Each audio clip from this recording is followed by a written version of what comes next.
Welcome to our half-days seminar or half-day symposium, I could say, about Europe that is organized by Center for European Studies and Department of Sociology at Lund University.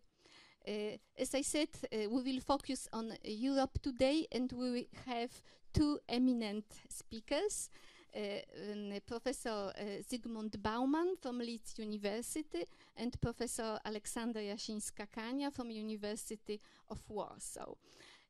As to Professor Bauman, I don't think he needs any introduction, because I guess that all of you sitting here have read something, articles or books written by Professor Bauman, and you know his main themes about modernity, postmodernity, consumerism, ethical questions, and so on. I don't want to enumerate. But I want to say some more words about our second speaker, Professor Aleksandra Jasinska Kania, who is a specialist on studying ethnic and national stereotypes and attitudes to the others.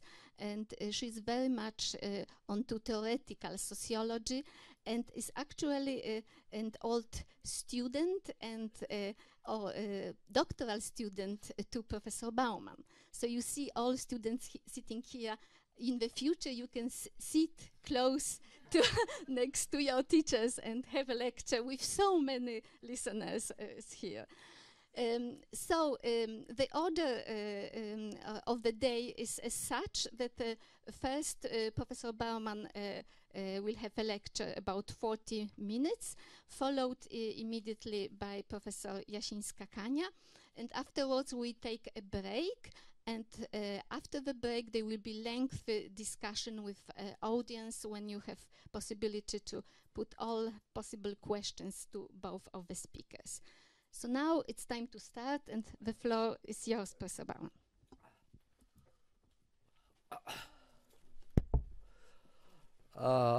Let me start, ladies and gentlemen, friends, from telling you that the division of humans, of humanity into nations, and the principle of the nations seeking territorial separation from each other, these two very important, very decisive, determining features of our reality today, are neither preordained divine order of things or non-negotiable verdict of nature.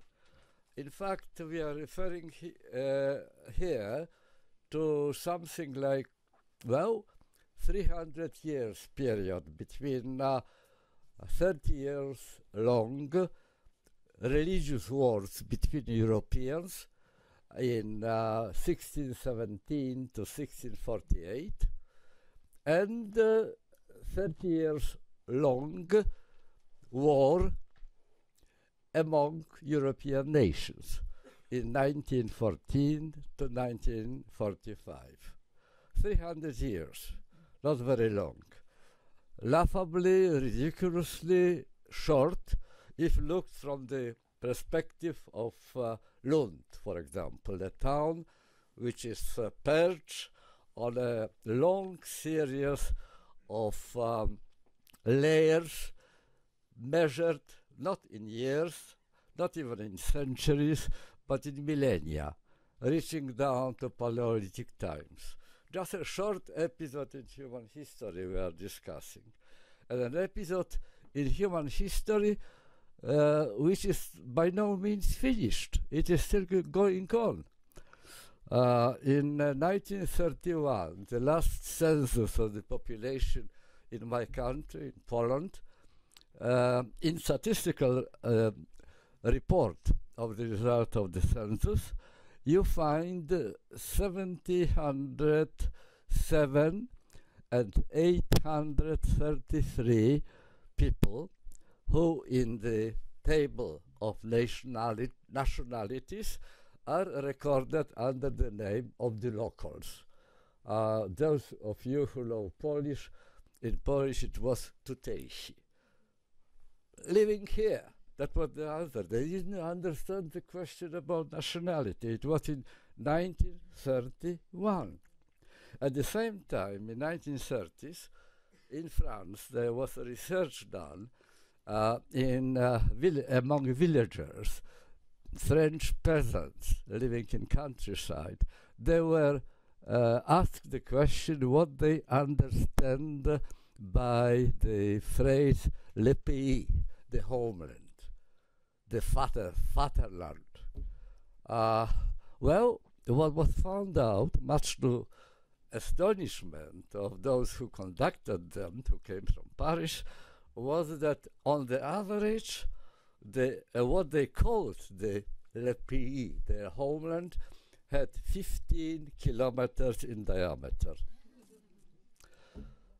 If you look what's happening now in Africa, you will see continuation of the same process. We Europeans, not we, but our ancestors, transplanted the idea born in European realities into faraway countries during the process of imperialism, colonialism, and the consequences of it are now felt. In the short story, the Emperor Bust, the great Central European novel writer, Joseph Roth, I hope you read him, presented a figure of a certain Count Morstin, settled in his ancestral estate somewhere in the multi-ethnic Austro-Hungary. Roth described Morstin as a person whom no one ever saw drunk or gambling or womanizing, because the sole passion was the opposition to the so-called national question. As Roth noted, the national question was at the time coming into focus throughout Europe. Everyone, I quote from him, whether willingly or just pretending, joined one of the many ethnic groups living in the old monarchy. And he explained, it was discovered in the 19th century that he who wants to be a fully fledged citizen must first be a member of particular race or nation. And he had very, very, very sad, very sinister, in fact, expectation about what's going to happen in the consequence of this new self-identification. Franz Grillparzer, highly popular Austrian poet and playwright, predicted prophetically what's going to happen at the very beginning of 20th century, saying that Europeans are moving from humanity through nationality to bestiality. Shortly afterwards, the war started, war to last for 30 years and devastating Europe and destroying the Enlightenment messages and, committing a virtual revolution in the European tradition. Roth himself in 1935, already after Hitler took power in Germany, put it on paper, nationalism, the omen of prelude to barbarity. That was the opinion not so long ago voiced in the middle of 20th century. We are living now in 21st. The vistas, the views which we see around are somewhat different. I will come later to discuss them shortly. Another Bauman, Gerd Bauman, the remarkable anthropologist, coined the phrase the accursed hyphenated beast. Accursed hyphenated beast. What he had in mind is putting a hyphen between nation and state. And that's quite novel phenomenon. That's quite novel phenomenon. The very idea of nation, which came into our times, into modern era, was originated somewhere in 13th century among students, moving at that time according to medieval habit from one university to another, from one master to another, and then in answer to the question where they are coming from. Well, you are probably asking this question because you are from all sorts of places. Use the word nation, meaning the birthland, where they were born, but they were set free and moving around the network of European universities. The nation was not connected with the idea of state. Not connected. As a rule, the states were multicultural, multi-ethnic, and ruled by dynasty, anointed by the divine power, with the mission of, they were shepherds, with the mission of leading and protecting their herds.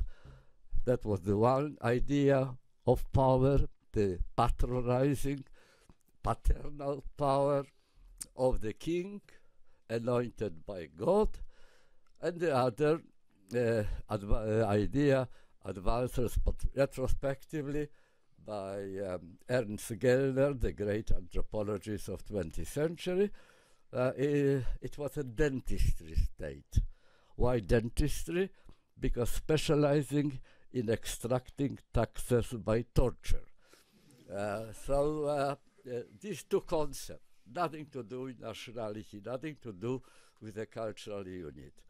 What state contained already, which is still pretending that it is still its property, its quality, with less and less, of course, credibility. The two features which it has already was one, the idea of territorial sovereignty, the power stretching to the boundaries of the dynastic estate, but not further than that. And the second idea was the idea of state monopoly for legitimized means and practices of coercion. But what was missing was the third element, the cultural element, added later. Cultural solidification as belonging to a community, precisely community of culture, community of historically created and historically durable, historically about to prolong culture. Now, with the adding this hyphen, identifying state and nation, something changed also in the nature of the state. To these two elements which I mentioned before, which were features of the state before 16th, 17th century, already started somewhere about 1500, and a third element was added, the mechanism of civic inclusion and exclusion. From these two alternatives, paternal state and dentistry state, the third element, the third variety emerged, variety which can be called managerial state. State interfering in depths of the daily life of the ordinary people, the dwelling on the territory ruled by the state. Interfering, imposing the rules of behavior, interested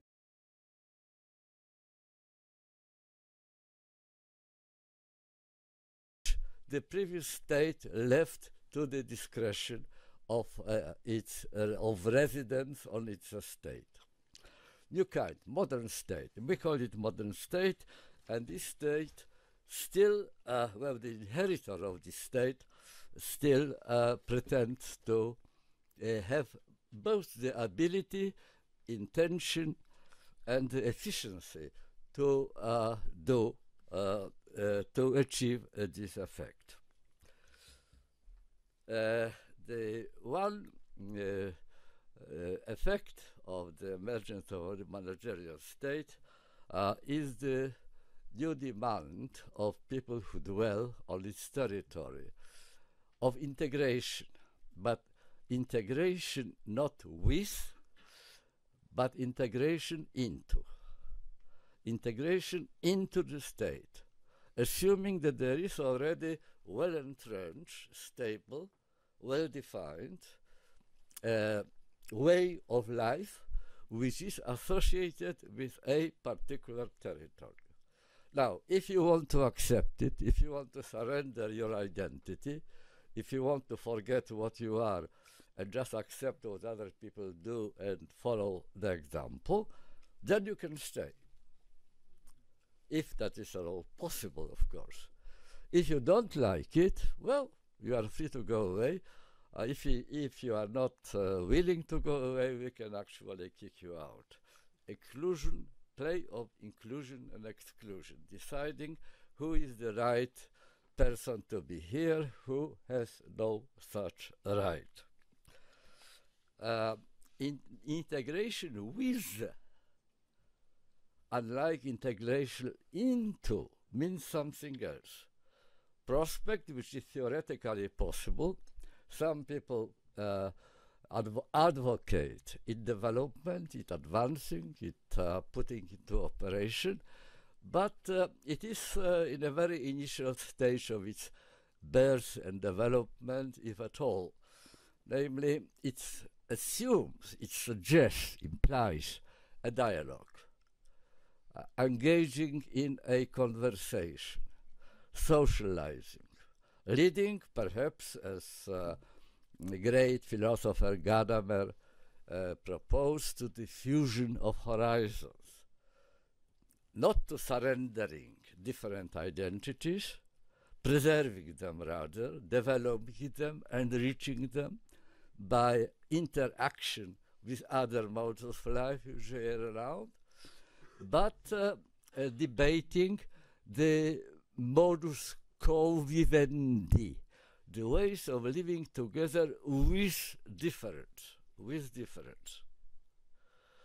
The official name for integration into was assimilation. Assimilation is, ladies and gentlemen, a metaphor. You forgot already about it because it was a very well chosen metaphor, and when metaphor is well chosen, we forget that it is a metaphor in the first place. Assimilation was a metaphor taken from biology. Biology meant that you all eat and digest foreign bodies, and in the process of it digesting, you transform foreign bodies into the cells of your own organism, indistinguishable. That is the meaning of assimilation. The great anthropologist Claude Lévi-Strauss pointed out that in the art of dealing with difference, humans developed only two strategies in all ages. One was anthropoemic, the other was anthropophagic.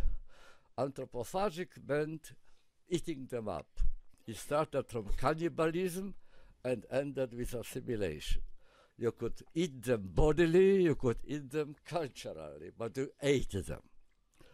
The other one was anthropoemic, that means vomiting, kicking them out. Either enclosed in a ghettos, separating out there, something like, services, closets or things like that, or just removing them beyond the boundaries of the country. And that is how it happened, actually. It all started in 1555 in the German town Augsburg.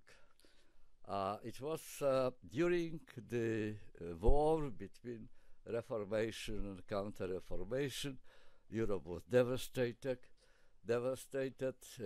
According to some statistical estimate, 50% of the German-speaking lands were simply killed, murdered, either by soldiers directly in the battle or invading their places, their towns, their cities, or as the victims of the epidemic which followed the massive murder. In 1555, the representatives of ruling dynasties in Europe came to Augsburg to devise some formula which would put an end to this slaughter and all the following catastrophes which have befallen on Europe. And they designed such a formula. Formula was cuius regio eius religio. Cuius regio eius religio, in a free but sense-grasping translation. It means whoever rules has the right to decide in which God his subjects ought to believe. That's roughly what was it about. The idea was that if on the territory under effective rule of one monarch everybody believes the same God, and whoever wants to believe another crosses the boundary and goes elsewhere where obligatory God is under different name, if that is introduced, then, ladies and gentlemen, there will be no reason to fight. The domestic catastrophe, domestic wars which were going on in Europe, will simply come to a halt. Separation and absolute territorial sovereignty. That was the principle introduced. Absoluteness of sovereignty meant that the ruler is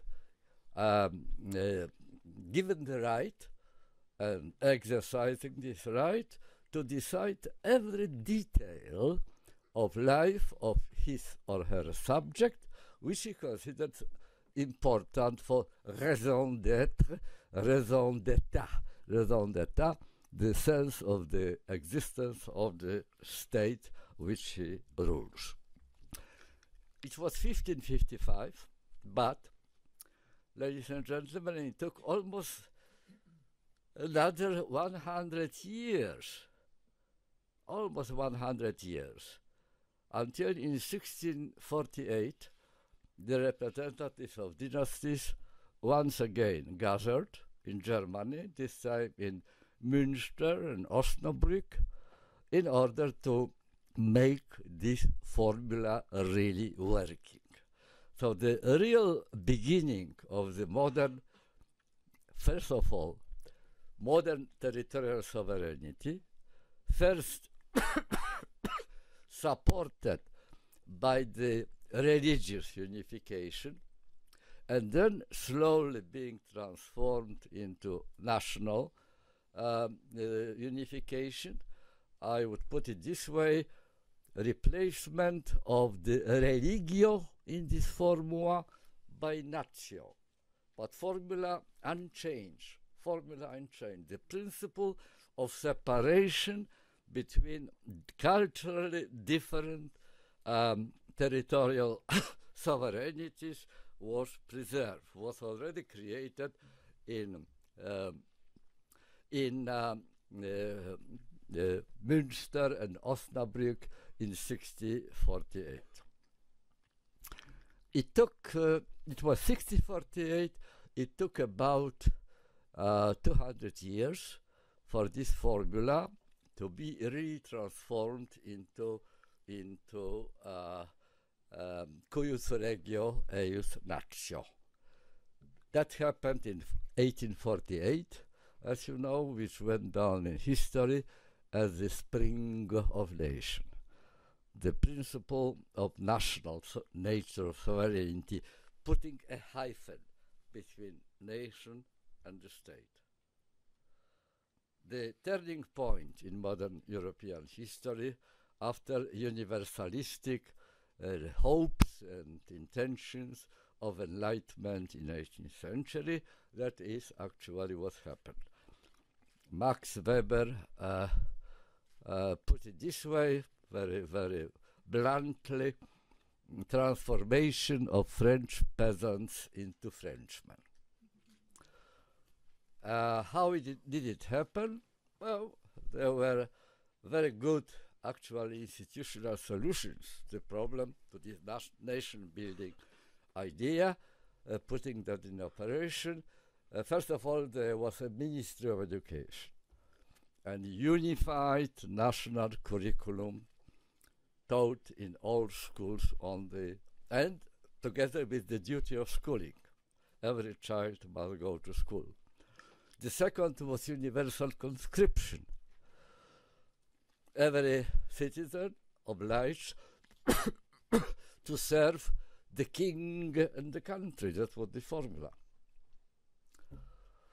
And the third was the establishment of calendar of national holidays, abolition of the local traditional calendars of important days, important events, introducing one unified calendar for all the country, where people were actually practicing the cult of their nationhood and statehood merged, blended into one. Well, ladies and gentlemen, that was that. That's history. It was put in the books, finally, by President Woodrow Wilson on Versailles Conference. He pronounced that self-determination of nations is the ruling precept of human togetherness. Self-determination of nations. If you think that there was a difference between the ending of First World War and the Second World War, then you are wrong, because when United Nations were created after the 30 years long war among European nations, what was put in the statute of United Nations? Well, there is Article 2, Paragraph 4, which says that attacks on political independence and territorial integrity of any station is strictly prohibited. And there is 7th paragraph in the same Article 2, which clearly limits the possibility of intervention from outside into the internal affairs of a sovereign country, however horrifying they could be. That is prohibited. If, until this very moment, United Nations hands are tied.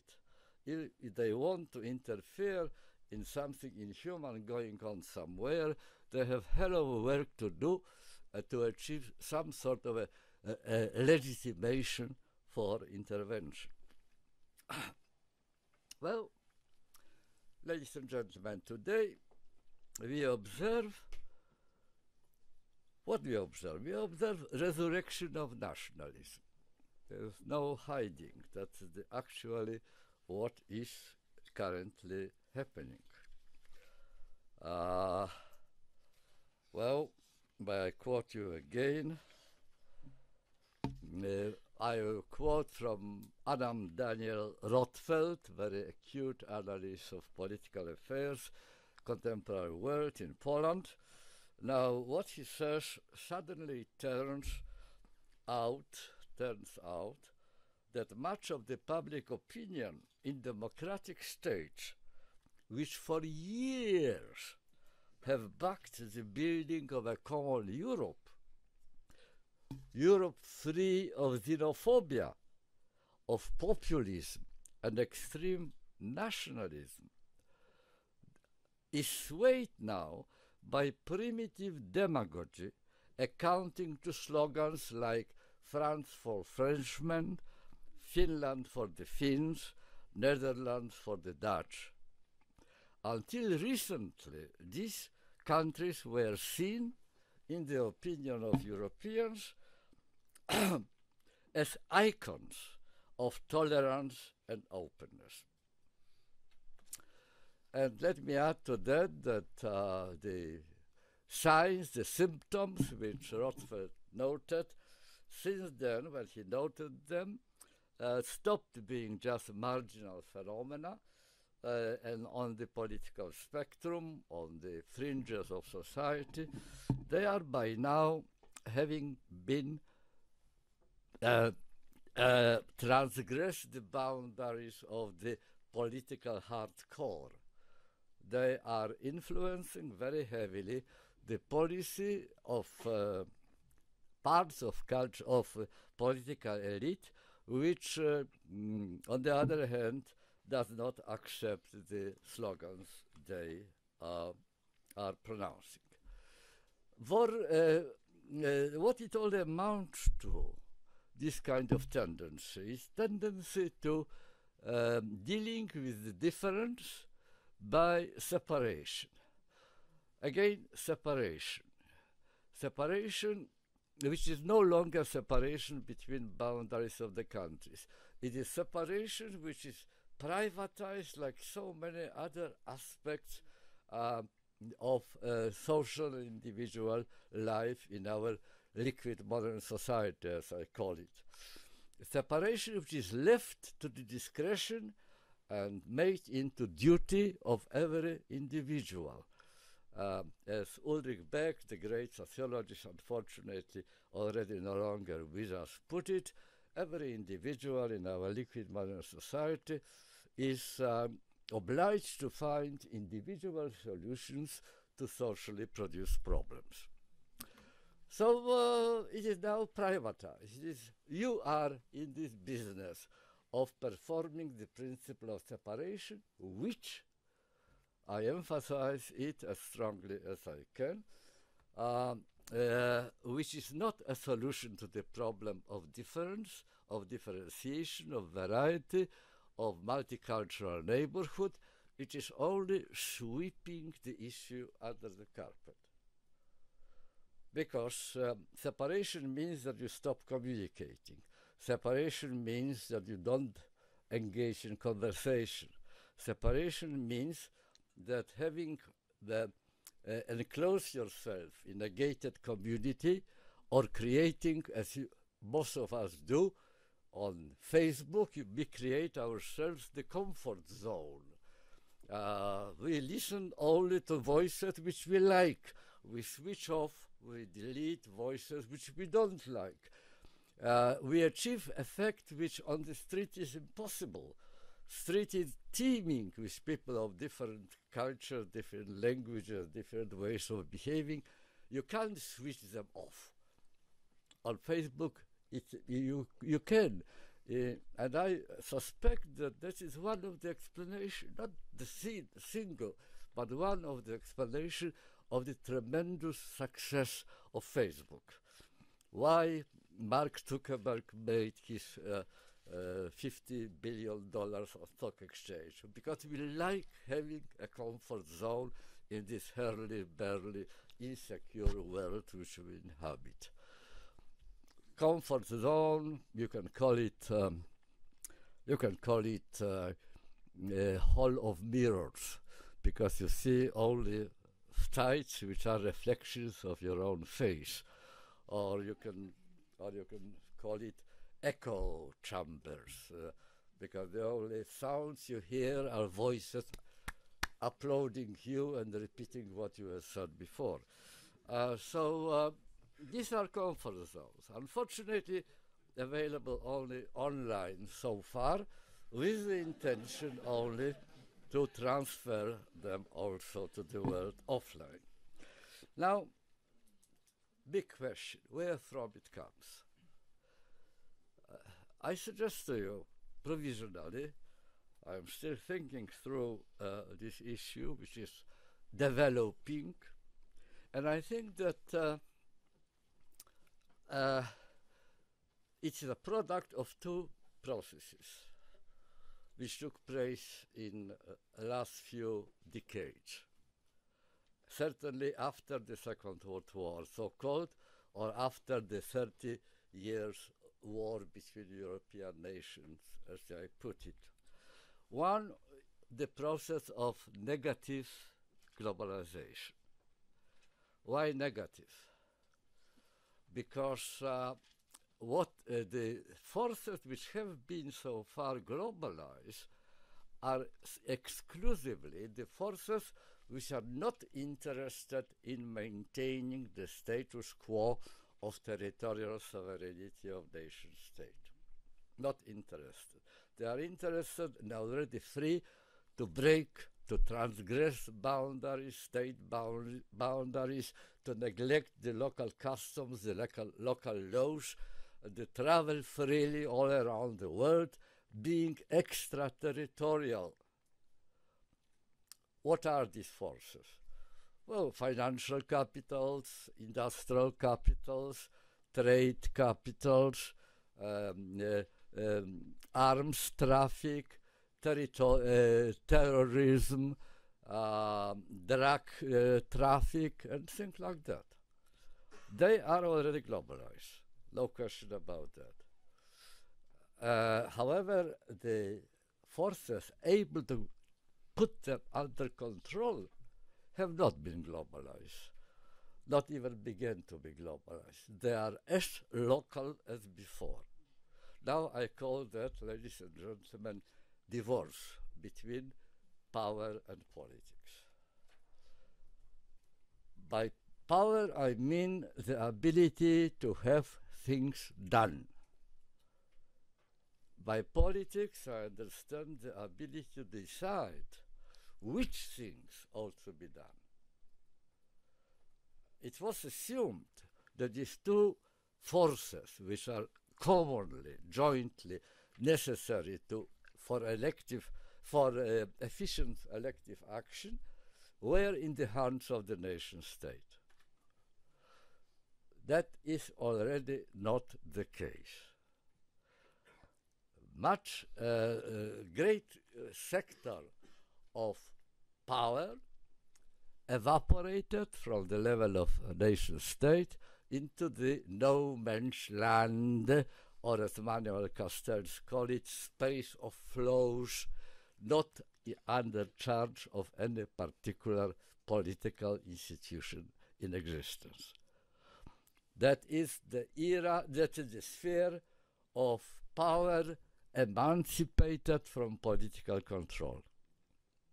On the other hand, you have politics, which is as local as it was 100, 200, 300 years ago. Decisions taken in Stockholm Parliament have binding power only inside Swedish boundary and not 1 inch beyond. But the powers which decide your future and future of your children and power of grandchildren are not confined to listening to the Swedish parliament. If they don't like it, they are free, of course, to move. So I suggest to you that what the trends which I described a moment ago are not the outcome of the crisis of nationhood, they are the outcome of the crisis of state. In this hyphenated couple, nation and state, it is state which is in trouble. It is the state which is suffering permanent deficit of power, and therefore is taken into what I call taking leave from psychologists. I call it double bind, the double pressure. There are people, citizens, who elect government to rule. So government or people who intend to be a government must listen to people, to their desires, their demands, their dreams, and promise to deliver on their wishes. When they come into office, well, the other pressure takes really rising in strength. It is the pressure of the powers which are completely independent from the territory, legal laws of the territory which the government rule. Powers like stock exchanges which are not political institutions, not elected, therefore not dependent on electors. Rather, the relationship is reversed. It is the government which are now dependent not so much on their electors, but on non-elected, non-political forces. So the joint result of these crisis aspects of crisis of the state, losing power, losing ability to deliver on their promise, is the widespread and ever more deeply entrenched feeling of insecurity. And by saying insecurity, I don't mean the armed guards on airports which molest you, and stop your movement and so on. I mean existential insecurity. Insecurity as to whether your job will be still waiting for you when you wake up tomorrow morning. What will happen to that? What are your chances of having swatted really very, very hard for 5 years in the university? What are your chances of getting a university job? This sort of thing. What will happen to your surrounding and so on. Anyway, that is one process going on. One of the two joint explanations of the resurrection of nationalist and chauvinist, in fact, racist sometimes, tendencies. The other, ladies and gentlemen, is the process of what I call diasporization. Well, the migration, as you know, is rising in numbers. It is very unlikely to be stopped. It is unlikely to be stopped because, on the one hand, people are forced out of their places seeking bread and drinking water, and it's quite natural that they were going where they can find it. On the other hand, there is local business which needs cheap labor and therefore is not interested in confining the immigration. Whatever politicians are willing to promise, that is very unlikely to end. But what is the result of diasporization? Well, I'd quote Ulrich Beck for the second time, verbally this time. The different religions, he says, are coming into more direct contact. Muslim, Jews, and Christians are praying in the same place. He was very economical, mind you, because he should have mentioned also the Sunnite and Shiites, for example. Muslims are not likely to live in peace together unless they are found in a very densely populated Stockholm or London, where they have to build their mosques in direct vicinity, very close proximity to each other. Well, Muslim, Jews, and Christians are praying in the same places. The explosive force of this simultaneity or of geographical proximity and social distance is only now becoming tangible when all of their attempts to isolate themselves from each other are already futile. The one and exclusive God of the religious other is no longer elsewhere, but is here among us, in our midst. Confrontation with variety, with difference, with alienness, with foreignness, daily. It is enough to go to the street, pass 100 yards on the way to your work, if you are lucky to have one, and in order to find out how differentiated, how multicultural the world which you occupy is. If you send your children to schools, well, they will find very easily the same picture, who is sitting around them in the same room, in the same school. If you go to your work, of course you will have to cooperate with people of different denominations, religious denominations, different culture, different traditions, different historical memory. In other words, multiculturality.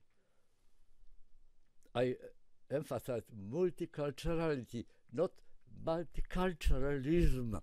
You have to distinguish between the two.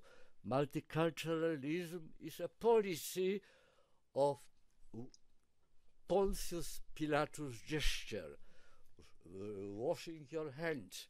I don't care what he does. Well, it suits him well. I don't interfere. I don't engage in the conversation. That's his business, not my business. That's multiculturalism. But multiculturality is a fact of reality. It is existing. It is here. It is with us. Multiculturalism, the manifestation of indifference, is one possible strategy following from this fact of multiculturality. The other, mind you, much more difficult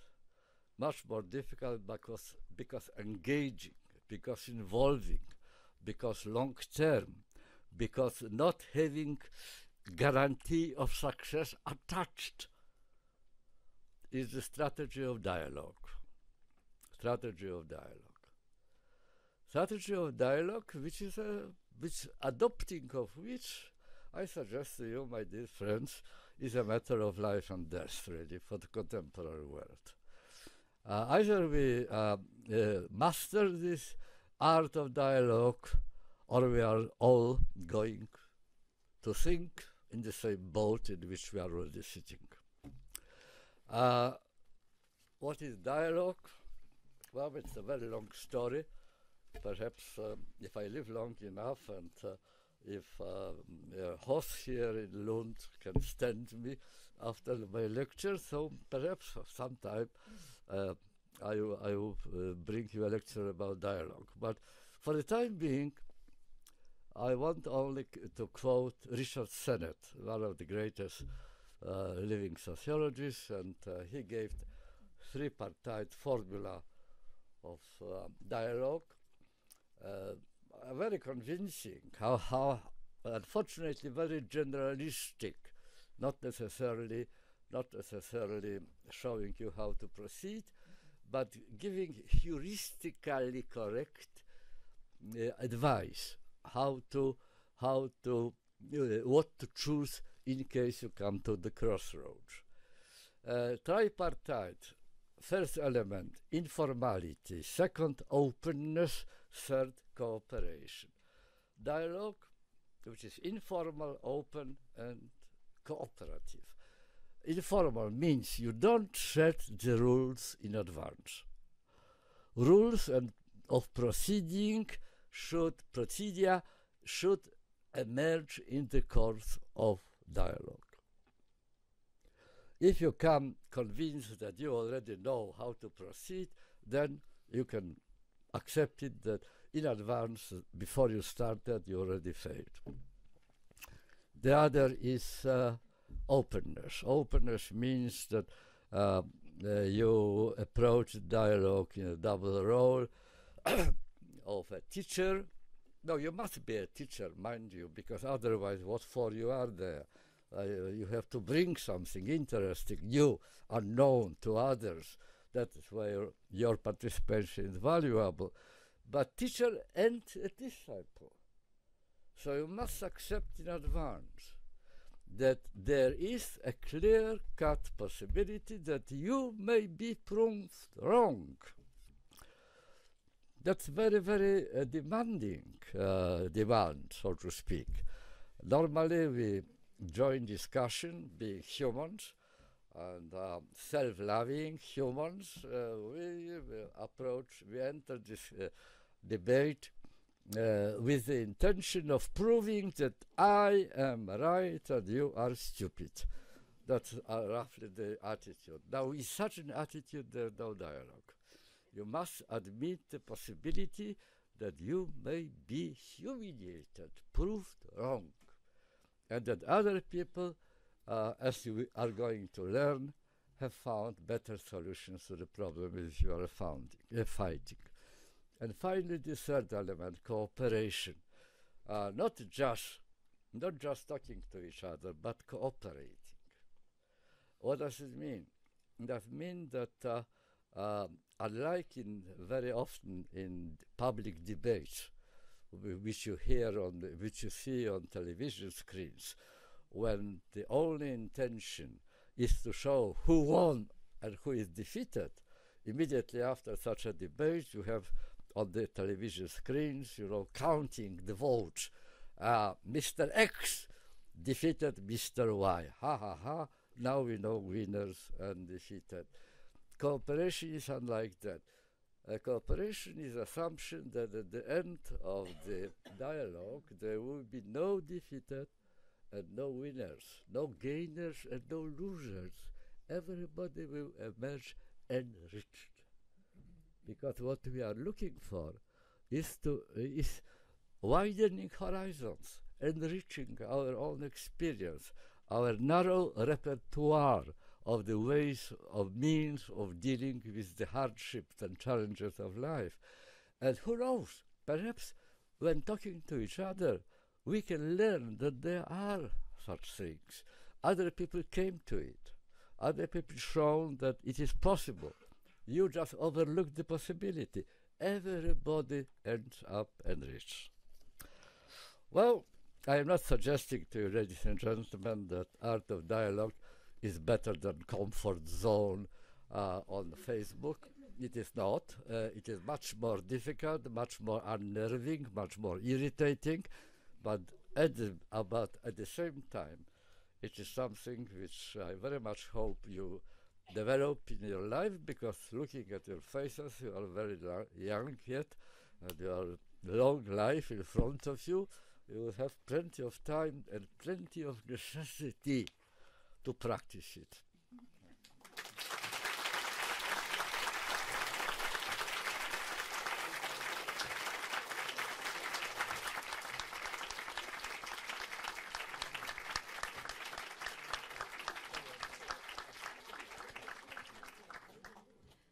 Thank you very much. And now it's time for Professor Aleksandra Jasinska Kania. The floor is yours.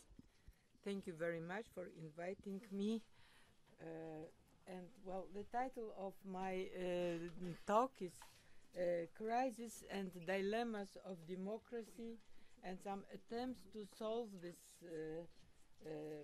dilemmas by neoliberal and neo-populist orientations in politics. The notion of democracy in the last decades of the 20th century acquired the role of the symbol of the highest achievement in the story of political systems. However, at the start of the 21st century, it is the concept of democracy in crisis or democracy deficit that prevail in political discourse. The meaning imputed to the concept of democracy departs considerably from its ancient Greek origin and prototype, from which a model is derived of democracy as the power of the people, complemented by the quality of being for the people, that is, being exercised in the interests of people, as well as being carried by the people. And however, each attempt to identify the people as simultaneously the subject and the object of democracy, or attempts to define this way in which power needs to be carried, reveal the ambivalence and antinomies endemic to all definitions of democratic politics. According to Aristotle, the essential principles of democracy were freedom of citizens, justice, and equality.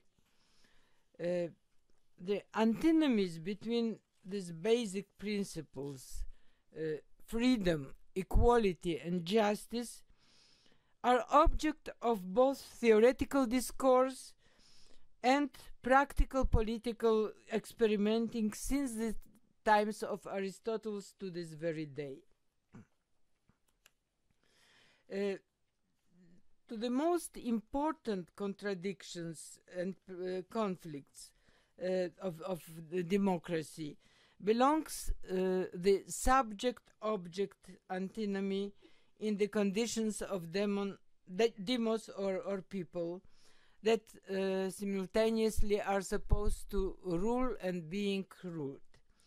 In a direct democracy, this antinomy finds partial solutions in the personal participation in the decision-making process of all those whom the decision affect, and or by rotation of offices charged with the execution of the what been decided. In large mass societies practicing indirect representative democracy, power of the people is reduced to the choice of delegates empowered with legislative or executive authority.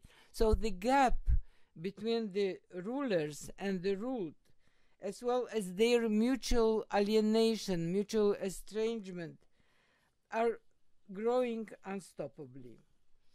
Ivan Krastev, a Bulgarian political scientist, pointed out that there is a paradoxical outcome of the triumph of democracy, that 2.5 decades after the fall of the Berlin Wall, there is a growing dissatisfaction with existing democratic regimes.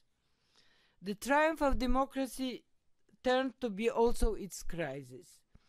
Krastev quotes the results of the global survey, The Voice of the People, conducted by Gallup International, and it suggests the intriguing paradox that while democracy is universally accepted as the best form of government, the citizens of democratic societies, in many cases, and particularly in the case of Central and Eastern Europe, are not only more critical than those living in non-democratic societies like in Russia or in China, but they also tend to believe that their voices matter less in the way their countries are governed.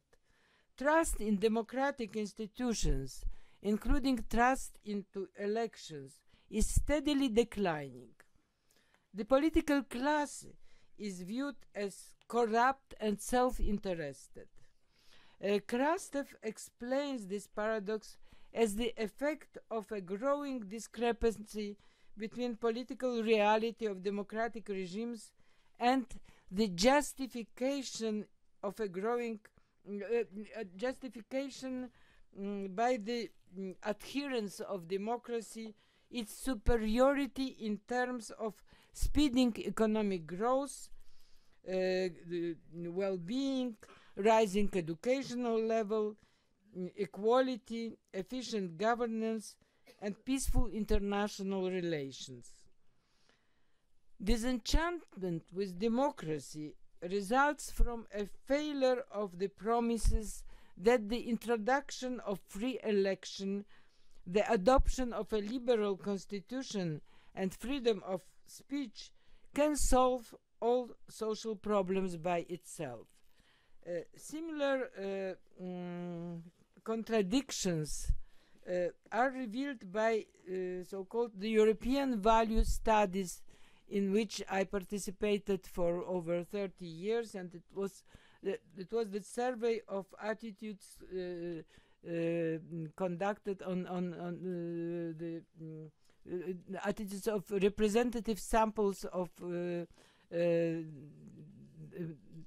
most of the conducted in most of the European countries in 1990, 1999, and 2008. And well, it showed this contradiction between the relatively high acceptance of democracy and rapidly changing evaluation of its functioning in Poland.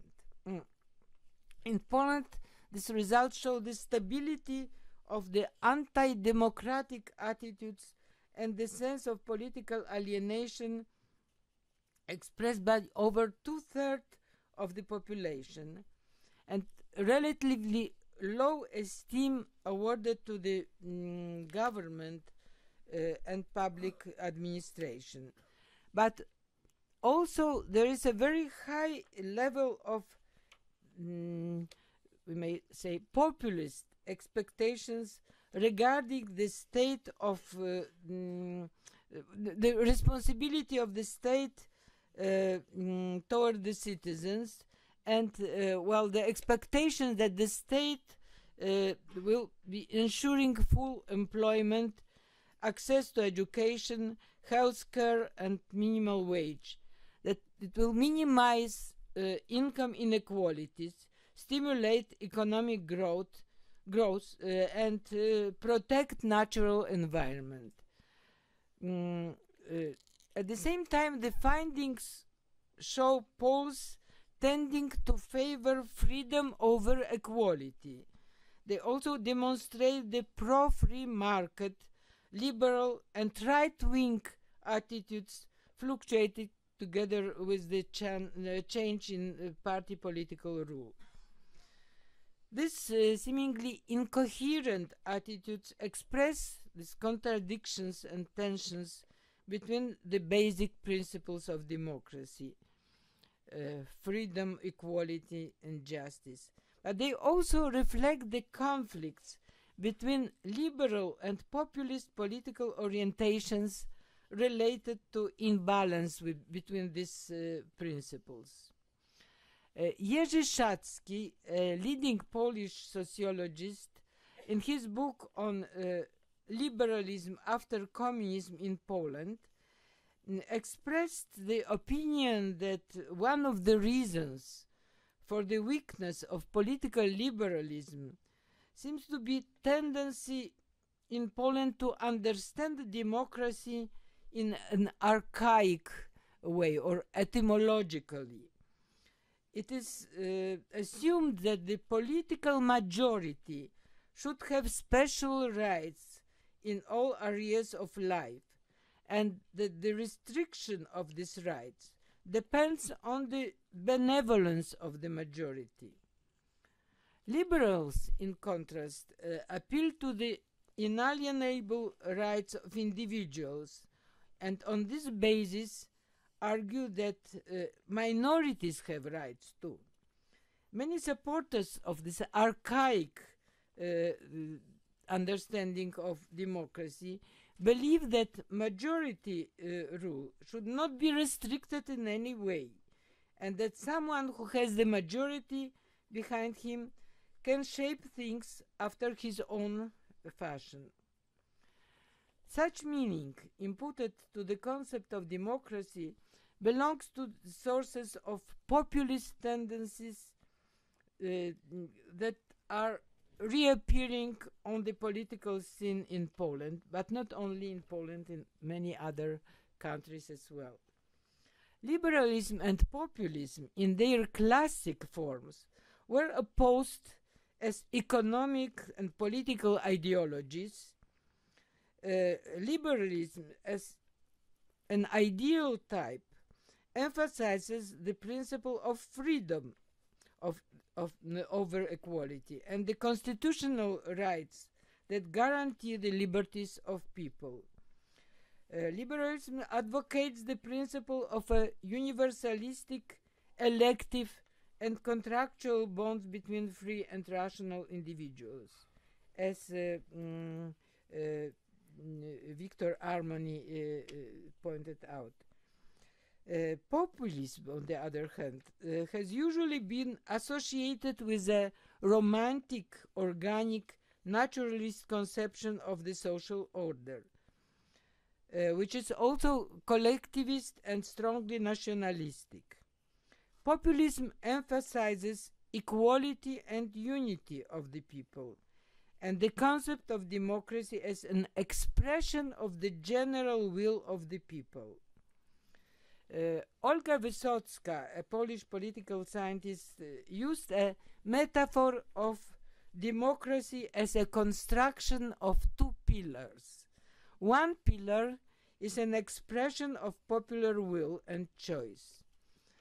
The second pillar is a formation of the constitutional rules and institutions that determine but also constrain the ways of expression the popular will, and are necessary to prevent a tyranny of majority ignoring minority rules. The conflicts and struggles between populists supporting this first pillar and liberals upholding the second one contribute to imbalance of those two pillars and to the crisis of democracy.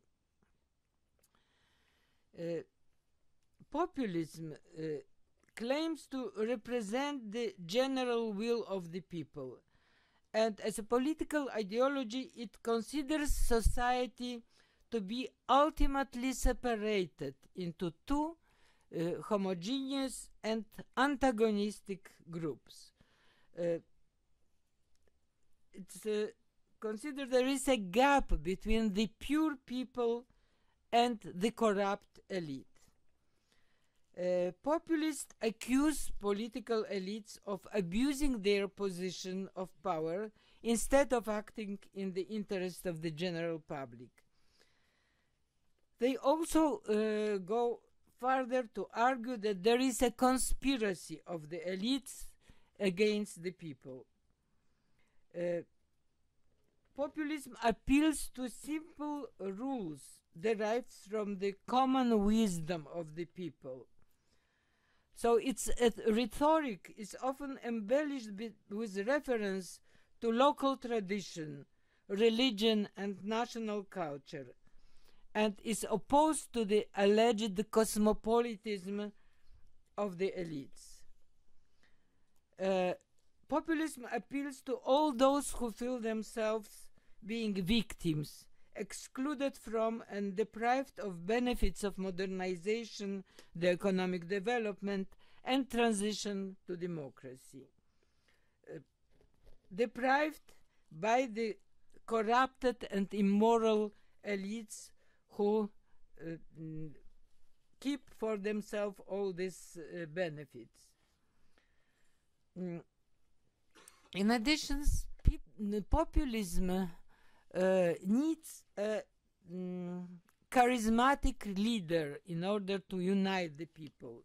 And this charismatic leader most often has an authoritarian, dictatorial, and paternalistic predisposition. The charismatic leaders claim to be to communicate directing with the people, being from the people. The charismatic leader claimed being from the people himself. So he uses demagogic slogans, stirring up various resentments, fears, and hopes. Populism proposes simple and quick solutions to difficult social and political problems. However, political scientists and sociologists that are studying the current resurgence of populism, particularly in Central and Eastern Europe, in the wake of drastic and all-encompassing non-liberal, in the wake of drastic neoliberal reforms, are also looking for some linkages between neo-populism and neoliberalism. Victor Armoni, whom I quoted already, is arguing that neoliberalism itself tends to stir up populist tendencies in society. These linkages are not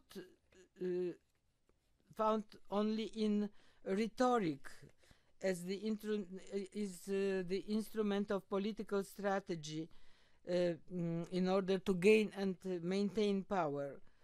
But there are also some ideological connections between neo-populism discourse and the neoliberal conception of society and the individual.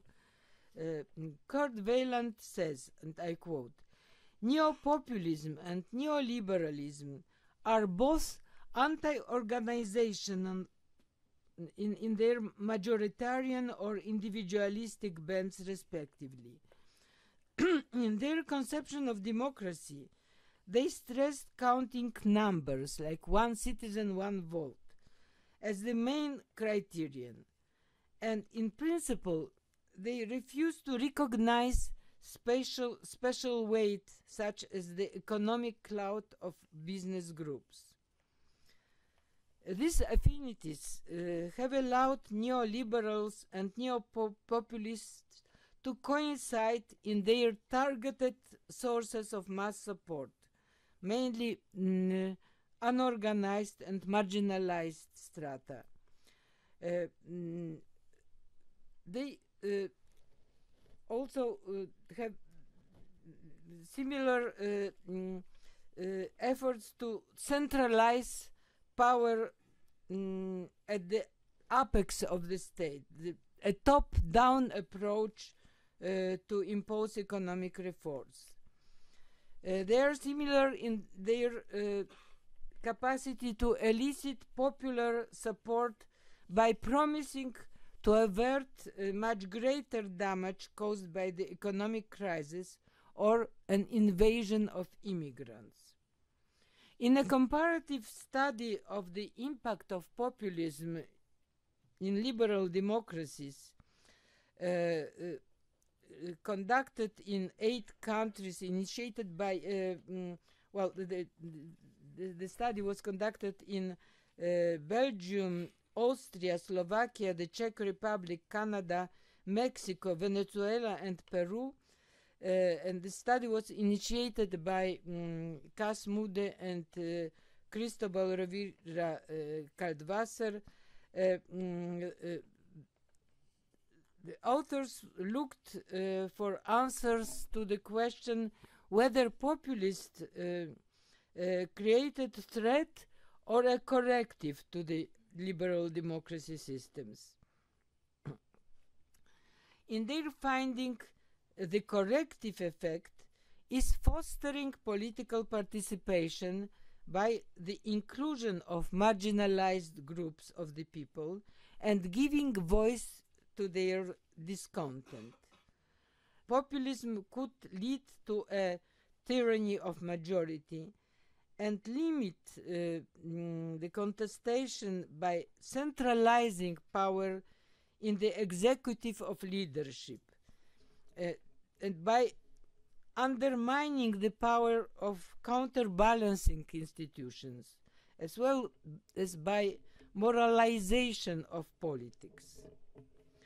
Neither neo-populism nor neo-liberalism gives effective solution to dilemmas of democracy.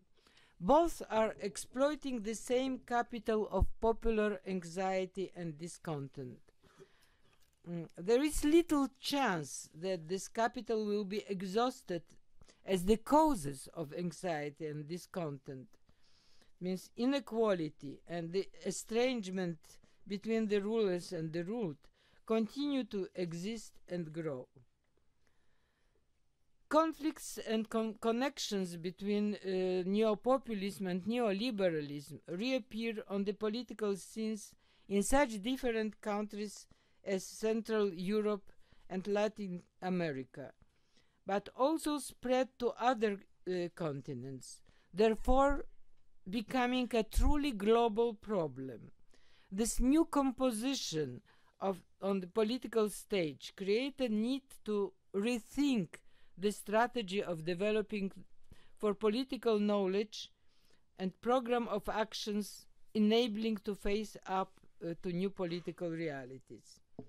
However, the ways for the solution of problems with democracy are not mainly in finding arguments which reveal false promises of neo-populism and neoliberalism, but in search for activity aimed at regaining balance between basic principles of democracy, freedom, equality, and justice. As Klaus Offe wrote, there is a need for the intense, sometimes even desperate search to deepen and enhance political participation through the introduction of new institutional and procedural opportunities that allow and commit people to raise their voice more directly, more often, and in more matters than representatives, institutions, and political parties competition have so far allowed them to do. Such search should aim at reconcilement of values as indispensable as they are conflicting with each other. The values that were described in the talk of Zygmunt Bauman, values of freedom and safety, equality and justice, will of the people and the rule of law, the government by a majority and a respect for human rights. And compact power and politics on a local and global levels. In this search, we should be aware that there is no solution of democracy crisis that is good and right for everybody. But at the same time, we should, as Zygmunt Bauman and Carlo Bordoni in their book on the state of crisis wrote, we should be facing the awesome task of raising politics and its stakes to an entirely new and unprecedented height of a search for a new global order. Thank you.